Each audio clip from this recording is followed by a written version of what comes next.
हार्दिक स्वागत करती हूँ। आज हमारे बीच है नोमान मुर्तजा, जो कि पूरे भारत में एक नन्हा सिपाही के नाम से जाने जाते हैं।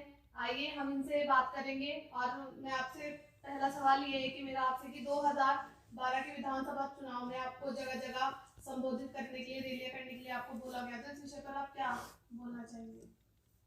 जब 2012 का विधानसभा चुनाव हम लोगों के बीच हो रहा था तो मेरी उम्र भी उस वक्त 12 ही साल थी।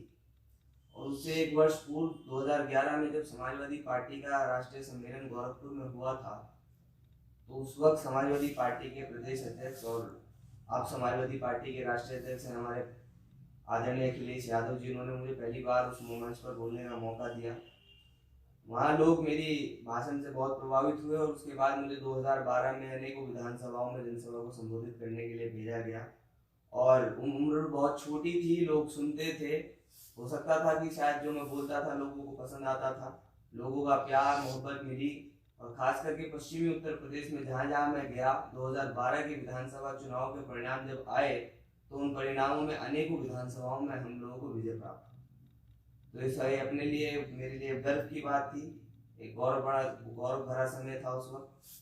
तो उस वक्त के बाद मैं अभी तक समाजवादी पार्टी के लगातार जब भी मुझे मौका मिलता है अपनी पढ़ाई से निकलकर, मैं कहीं ना कहीं समाजवादी पार्टी की सड़क पर उतरकर फील्ड में उतरकर मदद करने का काम करता हूँ। आपने एक स्टार प्रचारक बनने के लिए समाजवादी पार्टी को ही क्यों चुना? देखिए, मैंने कोई ऐसी पार्टी, मैं कोई ये नहीं कि मैं स्टार प्रचारक बनाया कुछ, उसमें मेरा कुछ ऐसा नहीं था। मैं तो एक निस्वार्थ, मुझे मेरी उम्र अभी ऐसी है कि मेरी अभी ग्रेजुएशन चल रही है दिल्ली यूनिवर्सिटी से। और उस वक्त तो मैं बहुत छोटा था, कहीं ना कहीं 6वीं-7वीं क्लास का मैं बालक था। तो ऐसा कुछ नहीं था कि मुझे पार्टी से कुछ चाहिए था, मुझे पार्टी कुछ चाहकर भी नहीं बना सकती थी। मेरी उम्र कुछ थी नहीं, ऑथराइज कोई मुझे कहना पोस्ट नहीं मिल सकती थी। तो ये है कि कहीं ना कहीं मैं आदरणीय नेताजी आदरणीय अखिलेश यादव जी के सिद्धांतों से, उनकी नीतियों से प्रेरित था। और कहीं ना कहीं उनकी नीतियों ने मुझे जनता की मदद करने के लिए समाजवादी पार्टी के आंचल में आने का मुझे काम किया। जैसा कि पब्लिक का कहना ये है कि आपके पिताजी को मंत्री आपकी वजह से बनाया गया, इसके पीछे क्या सच्चाई है?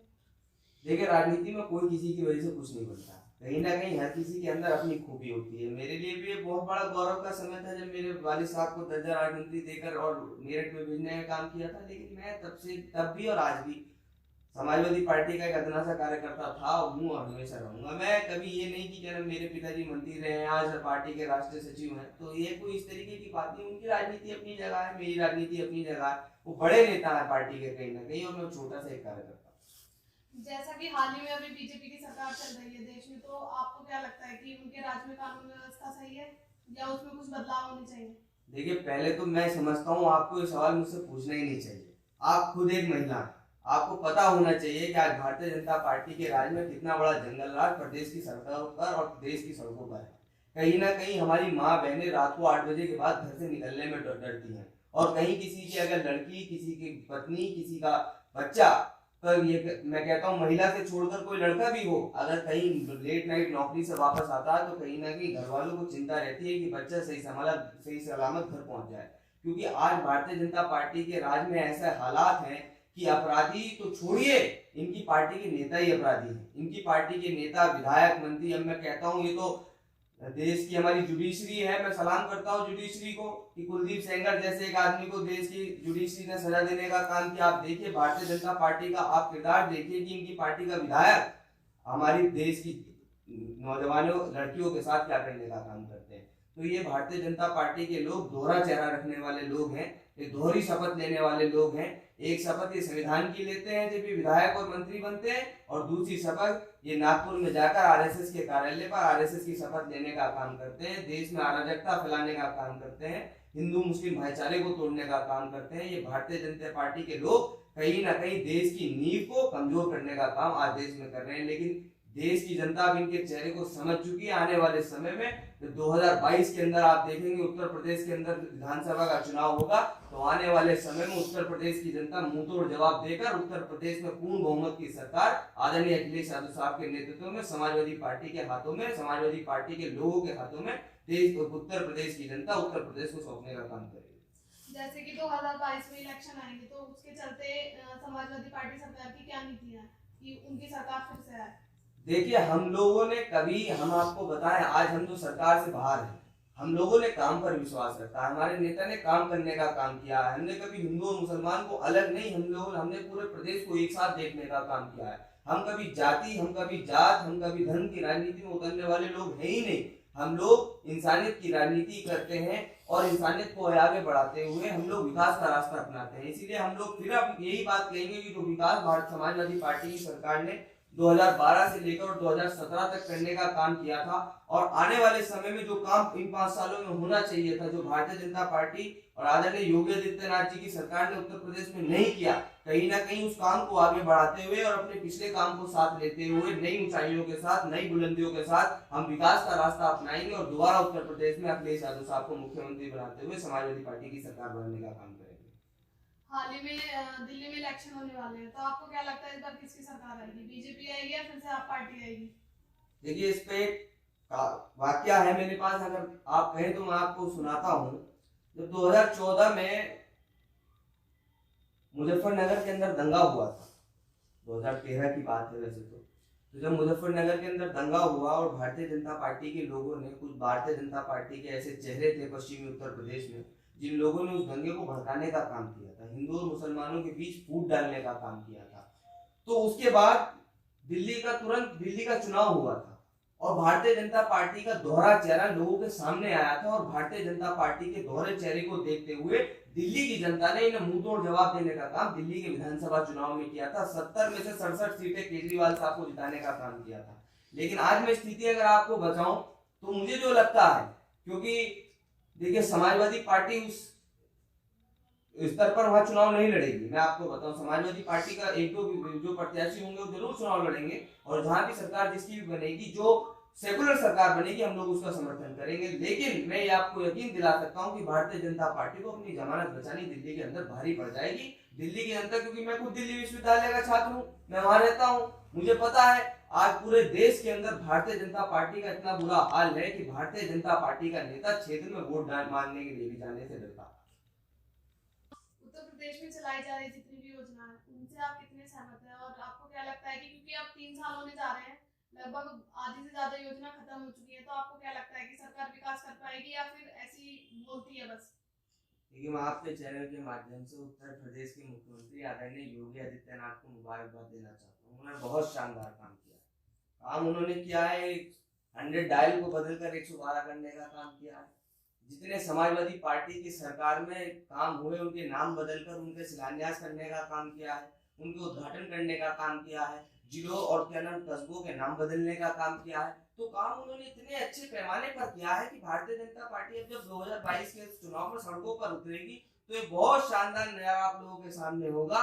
हो सकता है इनके प्रत्याशी जहां जहां चुनाव लड़े इनकी जमानत के पैसे भी जब्त हो जाए। तो इन लोगों ने सिर्फ और सिर्फ भारतीय जनता पार्टी के लोगों ने उत्तर प्रदेश की जनता को ठगने का काम किया है।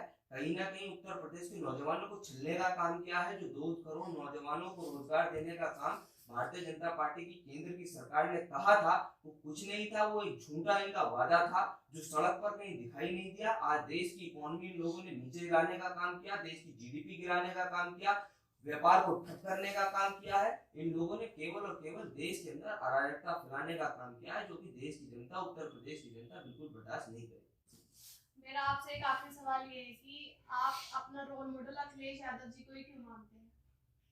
देखिए, आप एक बात समझिए कि कहीं ना कहीं आपने सुना होगा, आप मीडिया के अंदर आप क्या नाम एक काम करते हैं कि देश का रास्ता उत्तर प्रदेश से होकर गुजरता है। देश के प्रधानमंत्री बनने के लिए आदरणीय नरेंद्र मोदी जी को गुजरात छोड़कर उत्तर प्रदेश आना पड़ा। ये आपकी और हमारी खुशनसीबी है कि हम एक ऐसे स्टेट में जन्मे हैं जो देश का सबसे बड़ा स्टेट है, और देश के सबसे बड़े स्टेट की सबसे बड़ी पार्टी है समाजवादी पार्टी, जिसका नेतृत्व आदरणीय नेताजी ने स्टार्ट किया था।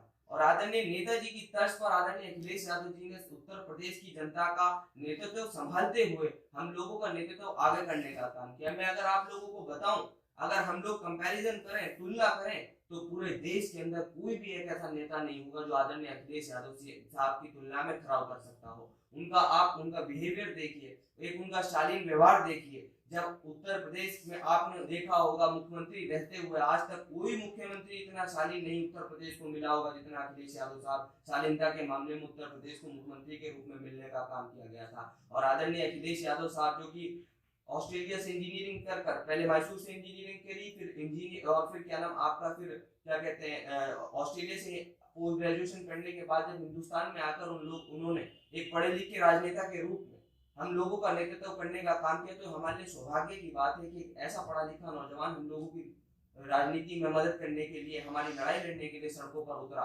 तो उनकी नीतियां थी, उनके सिद्धांत थे, उनसे मैं प्रभावित हुआ और प्रभावित इतना हुआ कि आज मैं आप लोगों के बीच कह सकता हूँ।